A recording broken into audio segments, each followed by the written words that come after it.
إن الحمد لله نحمده ونستعينه ونستغفره ونعوذ بالله من شرور أنفسنا ومن سيئات أعمالنا. من يهدي الله فلا مضل له ومن يضلل فلا هادي له. وأشهد أن لا إله إلا الله وحده لا شريك له وأشهد أن محمدا عبده ورسوله أرسله بالحق بشيرا ونذيرا. أما بعد إن خير الحديث كتاب الله وخير الهدي هدي محمد صلى الله عليه وسلم وشر الأمور محدثاتها وكل محدثة بدعة وكل بدعة ضلالة وكل ضلالة في النار. يا أيها الذين آمنوا اتقوا الله حق تقاته ولا تموتن إلا وأنتم مسلمون. يا أيها الناس اتقوا ربكم الذي خلقكم من نفس واحدة وخلق منها زوجها وبث منهما رجالا كثيرا ونساء واتقوا الله الذي تساءلون به والأرحام إن الله كان عليكم رقيبا. يا أيها الذين آمنوا اتقوا الله وقولوا قولا سديدا يصلح لكم أعمالكم ويغفر لكم ذنوبكم ومن يطع الله ورسوله فقد فاز فوزا عظيما.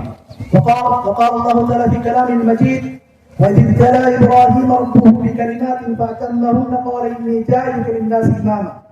கண்ணிமிக்க அல்லாஹ்வின் நல்லடியார்களே, அல்லாஹ் தஆலா சத்திய மார்க்கமான இந்த இஸ்லாமிய மார்க்கத்தை ஏற்று அந்த மார்க்கத்தில் உள்ள மிக முக்கிய ஒரு நிகழ்வாகிய ஈதுல் அத்ஹா என்று சொல்லக்கூடிய இந்த பெருநாள் தொழுகையை நிறைவேற்றிவிட்டு அதைத் தொடர்ந்து இந்த குத்பாவை கேட்பதற்காக நாம் எல்லாம் கேட்டுக்கொண்டிருக்கிறோம். நிமிக்க அல்லாஹ்வின் நல்லடியார்களே, அல்லாஹ் தஆலா இந்த ஈதுல் அத்ஹா என்று சொல்லக்கூடிய இந்த பெருநாள் தினத்தை இதனுடைய வரலாற்று பின்னணியாக நாம் பார்த்தோம் என்று சொன்னால், முஸ்லிமாக இருக்கக்கூடிய ஒவ்வொருவருமே நாம் அறிந்து வைத்திருக்கிறோம். நபி இப்ராஹிம் அலைஹிஸ்ஸலாம் அவர்கள் செய்த அந்த தியாகத்தை நினைவு கூறும் விதமாகத்தான் இந்த ஈதையை நம்ம என்ன செய்யறோம், கொண்டாடுகின்றோம். நபி இப்ராஹிமை பற்றி நாம் சொல்ல வேண்டும் என்று சொன்னால் பல அம்சங்களை சொல்லலாம். ஆனாலும் இன்று நாம ஒரே ஒரு விஷயத்தை மட்டும் எடுத்துக்கொள்ளும். அல்லாஹ் குர்ஆன்ல நபி இப்ராஹிம் அலைஹிஸ்ஸலாம் அவர்களை பற்றி கூறும்போது, நாம் இப்ராஹிம் நபிய பல கட்டளைகளை கொண்டு நாம் சோதித்தோம், அவை அனைத்தையும் அவர் நிறைவு செய்தார் என்று அல்லாஹ் தஆலா குர்ஆன்ல தெரியப்படுத்தார். அப்ப இப்ராஹிம் அலைஹிஸ்ஸலாம அவங்களுடைய ரப்பு பல கட்டளைகளை கொண்டு சோதித்தார், எல்லாவற்றிலும் அவங்க என்ன செய்தாங்க, நிறைவு செய்தார்கள் என்று தெரியப்படுத்தார். நபி இப்ராஹிம் அலைஹிஸ்ஸலாமுடைய வாழ்க்கையை நம்ம பார்த்தோம்னு சொன்னா, அவர்கள் வாலிப பருவத்தை அடைந்ததிலிருந்து மரணிக்கின்ற வரை அவர்கள் வாழ்க்கை முழுவதும் அல்லாஹ்வுடைய ஒவ்வொரு கட்டளையை நிறைவேற்ற வேண்டும் என்கின்ற அடிப்படையில் தான் தன்னுடைய வாழ்க்கையை அவங்க அமைத்துக் கொண்டார். இந்த உலக வாழ்க்கையில அவர்கள் வாழும் போது மறுமை வாழ்க்கை, அல்லாஹ்வுடைய திருப்தி, இதுதான் அவங்களுடைய லட்சியமாக இருந்தது. ஆகவேதான் அல்லாஹ்வுடைய ஒவ்வொரு கட்டளையை செய்தாங்க, அவங்க நிறைவேற்றினாங்க. ஆக ஒரு முஸ்லிம் தன்னுடைய வாழ்க்கையில ஒவ்வொரு விஷயங்களையும் மார்க்கம் என்ன சொல்லுது, அல்லாஹ் என்ன சொல்றான், அல்லாஹ்வுடைய தூதர் என்ன கட்டளையிட்டு இருக்கிறார்கள், எப்படி ஒரு முஸ்லிம் நம்முடைய வாழ்க்கையை அமைத்துக் கொள்ள வேண்டும் என்பதில நம்ம ரொம்ப ரொம்ப கவனமாக இருக்க வேண்டும். இது தன்னளவுல மட்டுமல்ல, தன்னுடைய குடும்பத்தார்கள் விஷயத்திலையும் தன்னுடைய குழந்தைகள் விஷயத்தையும் ரொம்ப ரொம்ப அவசியம். பாருங்க, இப்ராஹிம் நபியுடைய வாழ்க்கையை நம்ம பார்த்தோம்னா, அவங்களுடைய மனைவியாகட்டும் அவங்களுடைய குழந்தையாகட்டும் எல்லாருமே மார்க்கத்துல ஒரு விஷயம் அல்லாஹ் சொல்லிவிட்டார் என்று சொன்னால் அவருடைய கட்டளை நிறைவேற்றுவது மிக சரியாக இருந்தார். நாம் எல்லாம் அறிந்து வைத்திருக்கிறோம். நபி இப்ராஹிம் அலைஹிஸ்ஸலாம் அவர்கள் மக்காவில் தன்னுடைய மனைவி ஹாஜர் அலைஹிஸ்ஸலாம் அவர்களையும் குழந்தை இஸ்மாயிலையும் அந்த பாலைவனத்துல விட்டு போறாங்க. அங்க குடிப்பதற்கு தண்ணீர் இல்லை, உண்பதற்கு சரியான முறையில் உணவு இல்லை, எந்த விதமான தாவரங்களோ எந்த விதமான பொருட்களோ எதுவுமே இல்லை. அப்படிப்பட்ட ஒரு கட்டாந்தரையான ஒரு பாலைவன பூமியில விட்டுட்டு போறாங்க. போகும்போது ஹாஜர் அலைஹிஸ்ஸலாம் பாருங்க, கணவன் ஒரு நபியாக இருந்தாங்க, மார்க்க அடிப்படையை செயல்படுத்தினாங்க. அவங்களுடைய மனைவி எப்படி இருந்தாங்க பாருங்க. இப்படித்தான் ஒரு இஸ்லாமிய குடும்பம் இருக்கணும்.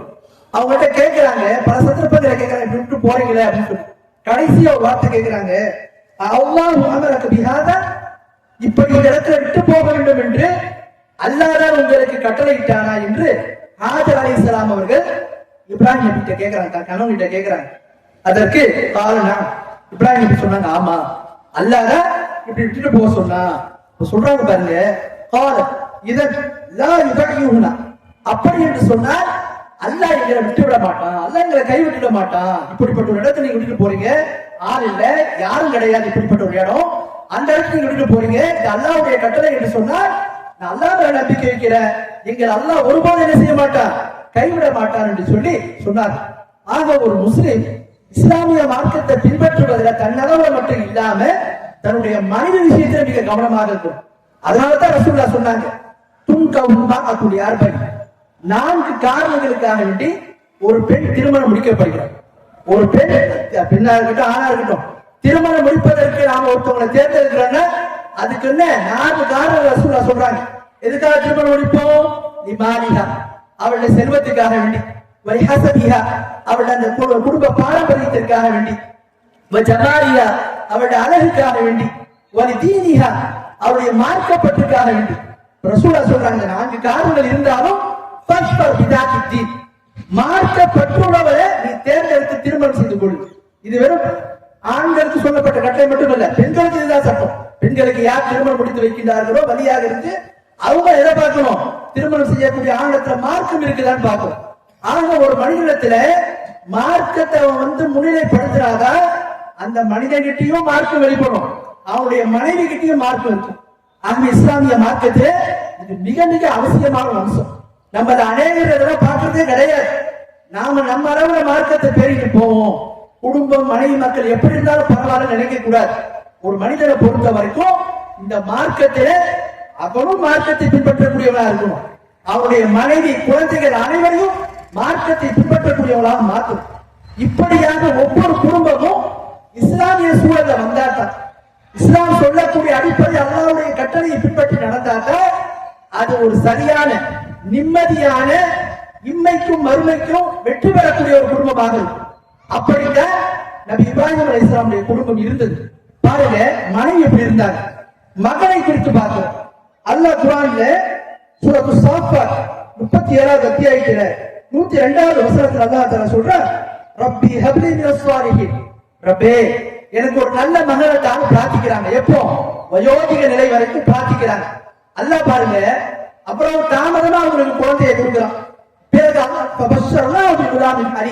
சகிப்பு தன்மை மிக்க ஒரு குழந்தையை நாம் என்ன செய்தோம், அவர்களுக்கு நற்செய்தியாக சொன்னோம்.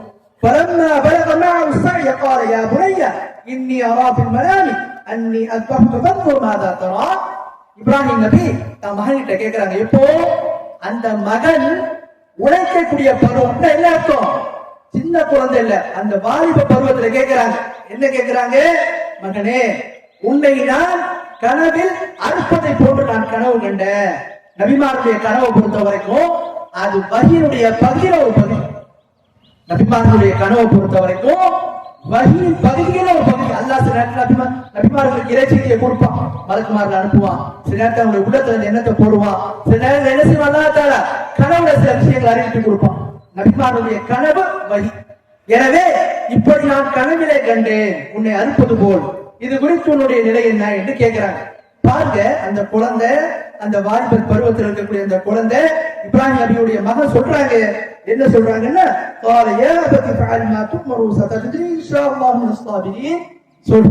சொல்றாங்க, இஸ்மாயில் நபி, எனது அருமை தந்தையே, அல்லாஹ் உங்களுக்கு என்ன கட்டளை இட்டிருக்கின்றானோ அதை நீங்க செய்யுங்கள், என்னை இன்ஷா அல்லாஹ் நீங்கள் பொறுமையாக நீங்கள் காண்பீர்கள் என்று சொல்றாங்க. பாருங்க, அல்லாஹ்வுடைய இப்ராஹிம் நபியுடைய சிறப்பு பார்க்கிறோம்.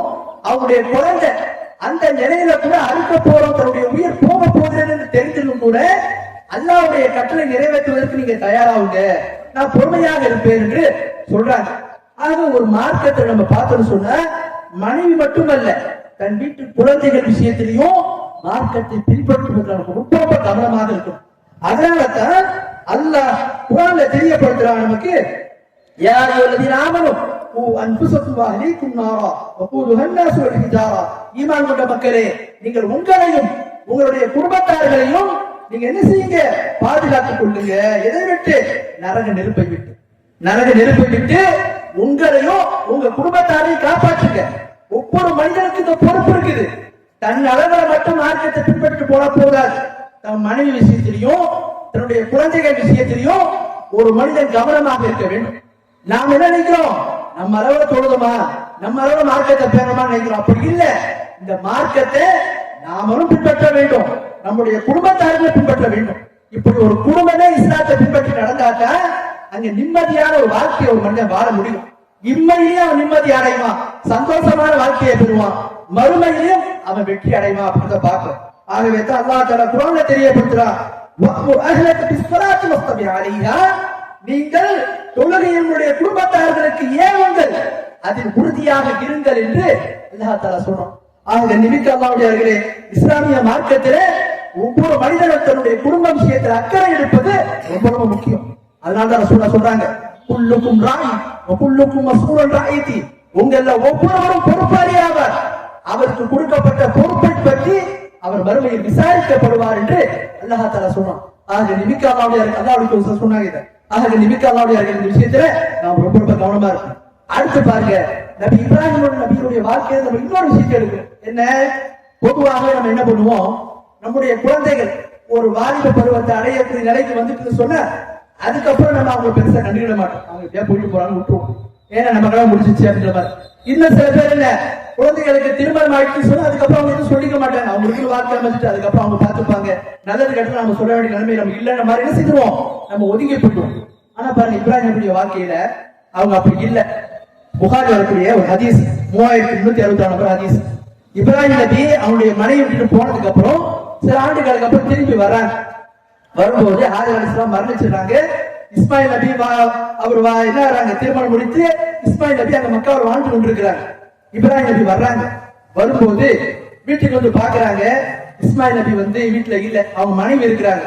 அப்போ இப்ராஹிம் நபியை பார்த்தவொடனே இந்த வயோதிகளை பார்த்தோன்னா உங்களுக்கு என்ன செய்யுது, கண்ணியப்படுத்துறாங்க. யாருன்னு கேட்கிறேன், என்ன சொல்றாங்க, இந்த மாதிரி இஸ்மாயில் எங்க அப்படின்னு கேட்கும்போது அவங்க வெளியில போயிருக்காங்க, அலுவல் விஷயமா வெளியே போயிருக்காங்க, பிறகுதான் வருவாங்க. அப்படியா, உங்க குடும்பம் எப்படி இருக்கிறது என்று கேட்கும்போது அந்த பெண்மணி சொல்றாங்க, நாங்க ரொம்ப தீமையில இருக்கிறோம், ரொம்ப கஷ்டத்துல இருக்கிறோம், ரொம்ப பஞ்சத்துல இருக்கிறோம் என்று அந்த பெண்மணி என்ன செய்யறாங்க, தன்னுடைய இயல்மை நிலையை போன்றாங்க எடுத்து சொல்லி இலை இப்ராஹிம் நபி இடத்துல முறையிடுறாங்க, இது ஒரு நிம்மதியான வாழ்க்கை இல்லை அப்படின்னு சொல்லி.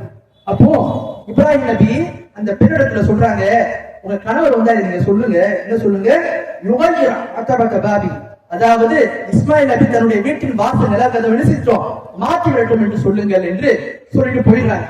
பிறகு இஸ்மாயில் நபி வந்ததுக்கு அப்புறம் கேட்கிறாங்க, இது கதை இல்லை, புகாரில் ஆதாரப்பூர்வமான ஹதீஸ். அப்போ கேட்கிறாங்க, என்ன யாரும் வந்தாங்களா? ஆமா, இந்த மாதிரி ஒரு வயதான ஒருத்தர் வந்தாரு. அப்படியா, என்ன சொன்னாங்க? இந்த மாதிரி நம்ம நிலையை கேட்டாரு, நான் ரொம்ப பஞ்சமா இருக்குன்னு சொல்லி சொன்னேன். அப்படியா, என்ன சொன்னாங்க? வீட்டு நிலக்கதவை மாத்த சொன்னாங்க. அப்படியா, வந்தவங்க தந்தை தான், ஆகவே நீ அந்த மாதிரி முறையிட்டதுனால உன்னை விட்டு பிரிய சொன்னார்கள், தலாக்கிட சொன்னார்கள், நான் உன்னை தலாக்கிட்டுறேன், உன்னுடைய குடும்பத்தாரோட போய் சேர்ந்து கொண்டு விட்டுட்டாங்க. அதுக்கடுத்து என்ன வேற ஒரு பெண்ணை திருமணம் முடிக்கிறாங்க இஸ்மாயில் நபி. சில ஆண்டுகளுக்கு அப்புறம் மீண்டும் வரும்போது இப்ராஹிம் நபி வர்றாங்க, இஸ்மாயில் நபி அந்த இடத்துல இல்ல. அப்போ அவருடைய மனைவிடத்துல கேட்கிறாங்க, எப்படி உங்களுடைய நிலைமை இருக்கிறதுன்னு சொல்லிட்டு சொல்றாங்க, நாங்கள் நிம்மதியாக நல்ல நிலையில இருக்கிறோம் என்று அந்த பெண்மணி சொல்றாங்க. அப்படியா, அப்படி என்று சொன்னால் இஸ்மாயில் அவங்க வந்ததுக்கு அப்புறம், கணவன் வந்ததுக்கு அப்புறம் வீட்டின் நிலைக்கதவை மாற்ற வேண்டாம், அதை அப்படியே உறுதியா வச்சிருக்க சொல்லுங்க என்று சொல்லிட்டு போயிடுறாங்க. திரும்பி அவங்க இஸ்மாயில் சில நாட்களுக்கு அப்புறம் திரும்பி வந்ததுக்கு அப்புறம் இவ்வாறு ஒருத்தர் வயோதிகர்கள் வந்தாரு, இப்படி எல்லாம் சொன்னாருன்னு. அப்படியா, அவங்க தான் என்னுடைய தந்தை, உன்னை மனைவியாக இருக்க சொன்னார் என்று சொல்லி சொன்னாங்க. அப்ப இந்த சம்பவத்தில் நமக்கு என்ன வேலைன்னு சொன்னா, இப்ராஹிம் நபி அவர்கள் தன்னுடைய மகனுக்கு ஒரு குடும்பம் உறவு எல்லாம் அமைந்ததற்கு பிறகும் நன்மையை சொல்லக்கூடிய விஷயத்திலையும், அவங்களுடைய எதிர்காலத்துல நன்மையாக அவருடைய குடும்பத்தார் இருக்கின்ற விஷயத்திலையும் அவங்க என்ன செய்யல, பின்பாக அந்த நிலையில எடுத்து சொன்னாங்க. அதே மாதிரி அவங்களுடைய மகனைய பாருங்க, நம்ம தான் வளர்ந்துட்டோமே, நம்ம தான் வாலிபம் ஆயிட்டோமே, நம்மளுக்கு தான் திருமணம் முடிஞ்சுட்டு, இதுக்கப்புறம் எங்க தந்தை பேச்சை கேட்கணும் அப்படின்ற மாதிரி இல்ல. அவங்க அதை எடுத்து சொன்ன போது என்ன செய்தாங்க, அதற்கேற்றவாறு தன்னுடைய வாழ்க்கையை அவர்கள் அமைத்துக் கொண்டாங்க அப்படின்றத பார்க்கிறோம். ஆக இப்படிப்பட்ட பல படிப்பினைகள் என்ன இதுல நமக்கு இருக்குது அப்படின்றத பார்க்கிறோம். ஆக நிமிக்காதவர்களே, இஸ்லாமிய மார்க்கத்துல ஒவ்வொரு மனிதனும் தன் அளவிலையும் மார்க்கத்தை பின்பற்ற வேண்டும். தன்னுடைய குடும்பத்தார்கள், தன்னுடைய குழந்தைகள் விஷயத்தையும் இதை நம்ம என்ன செய்யணும், கவனம் எடுத்து அவர்களுக்கும் இதை நம்ம சொல்ல வேண்டிய கடமை நமக்கு இருக்குது. நமக்கு அல்லாஹ் சுமத்திய கடமைகள்ல இது ஒன்று என்பதை நம்ம உணர வேண்டும். இப்படி ஒரு குடும்பமே இஸ்லாமிய சூழல வந்தாக்க அது நிம்மதி பெற்ற மறுமையை வெற்றி பெறக்கூடிய குடும்பமாகும். இறுதியாக அல்லாஹ் குர்ஆன்ல சொல்றான் பாருங்க, இன்னமா கான கௌலுல் முஃமினீன இதா ஸுஇல அல்லாஹு வ ரசூலுஹு லியஹ்கும பைனஹும் அன் யகூலு ஸமிஅனா வ அத்தஅனா வ உலாயிக ஹுமுல் முஃப்லிஹூன். அல்லாஹ் சொல்றான், ஈமான் கொண்ட மக்களுடைய வார்த்தைகள் என்னவா இருக்கும்? அல்லாஹ்வை நோக்கியும் அவருடைய தூதரை நோக்கியும் அவர்கள் அழைக்கப்பட்டால் அவங்க என்ன செய்வாங்க? எதற்காக வேண்டி அவங்களுக்கு மத்திய தீர்ப்பு சொல்வதற்கு அழைக்கப்பட்டவங்க சொல்லுவாங்க, செவிமடுத்தோம், கட்டுப்பட்டோம். இவர்கள் தான் உண்மையான வெற்றியாளர்கள் என்று அல்லாஹ் தஆலா சொல்றான். அல்லாஹ் சொல்றான், யார் அல்லாஹ்வுக்கும் அல்லாஹ்வுடைய தூதருக்கும் கீழ்ப்படிவார்களோ அவர்கள் எவர்கள் அல்லாஹ்விற்கு அஞ்சுவார்களோ அவனுக்கு பயபக்தியோடு நடப்பார்களோ அவர்கள் தான் வெற்றியாளர்கள் என்று அல்லாஹ் தஆலா குர்ஆனில் தெரியப்படுத்துறான். ஆக நிமிக்க அல்லாஹ்வுடையவர்களே, இஸ்லாமிய மார்க்கத்தை ஏற்றுக்கக்கூடிய நாம நம்முடைய குடும்பத்தார்கள் விஷயத்திலையும் நம்ம அளவிலையும் இந்த மார்க்கத்தை பின்பற்றுவதில் அக்கறை எடுக்க வேண்டும். அது தொடர்பான விஷயத்துல அல்லாஹ் நம்மள ஒவ்வொருவருக்கும் அருள் புரிவானாக. இறுதியாக இந்த நல்ல நாள்ல தக்பீர்கள் அதிகமாக சொல்லுங்க. தக்பீரை குறித்து நீங்க பாத்தீங்கன்னு சொன்னா, தக்பீர் என்பது ஈதுல் அத்ஹாவை பொறுத்த வரைக்கும் பெருநாள் என்று நம்ம சொல்லுவோம். பெருநாளை தொடர்ந்து வரக்கூடிய ஐயாவது தஷ்ரீக் நாட்கள்லையும் இந்த தக்பீர்களை நம்ம என்ன செய்யணும்? அதிகமாக நம்முடைய வீடுகள்ல, கடை வீதிகள்ல, அதே மாதிரி நம்ம இருக்கக்கூடிய இடங்கள்ல நம்ம என்ன செய்யணும்? அதிகமா இந்த தக்பீர்களை சொல்லிக் கொள்ள வேண்டும். ஆகவே இந்த நல்ல விஷயத்தை அல்லாஹ் தஆலா சொல்வதற்கும் இந்த நல்ல சந்தோஷமான நாட்களை சந்தோஷமா கொண்டாடுவதற்கும் அல்லாஹ் அனைவருக்கும் அருள் புரிவானாக. ஆஃபிர் தஅவானா அல்ஹம்துலில்லாஹி ரப்பில் ஆலமீன். இறுதியாக